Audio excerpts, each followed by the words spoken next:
I'm Bruce, and this is my wife, Donna. We're empty nesters. Several years ago, after our children left the house, we began to pray, and we just felt like God wanted us to begin to invest our lives into the lives of young adults. There were some couples that invested their lives in us when we were young adults, and we said, we want to do that with others. And so we began a class, a Bible study group for young adults. And particularly, we were looking at trying to invest in those that were newly married. Problem is, this may come as a shock, but we're not young adults. We didn't even really know a lot of young adults. We don't hang out with young adults.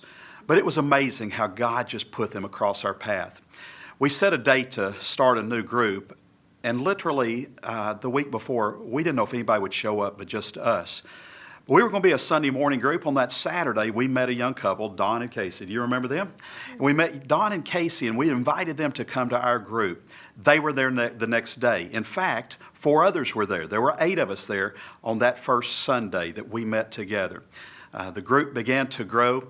You know, I discovered it really is all about relationships. In fact, discipleship takes place best in the context of relationships, and relationships occur in smaller groups. Donna has a gift of hospitality, so we'd invite the young couples over to our house at least once a month for a cookout or just to play games, to watch ball games, to have a good time together. She really mentored a lot of the younger ladies. We came together for Bible study on Sunday. We did missions together. And you know, during the course of that first year, we saw 2 of those young adults come to faith in Christ and baptized. In addition to that, several of them went out and they began ministries in the children's area, the preschool area, and other areas as well. We'd been together about a year, and one Sunday there were 20 of us in our group.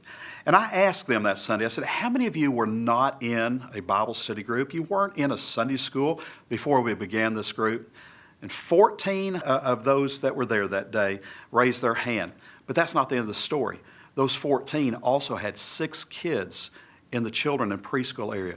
20 more people were in Bible study because of a new group. That's why groups matter.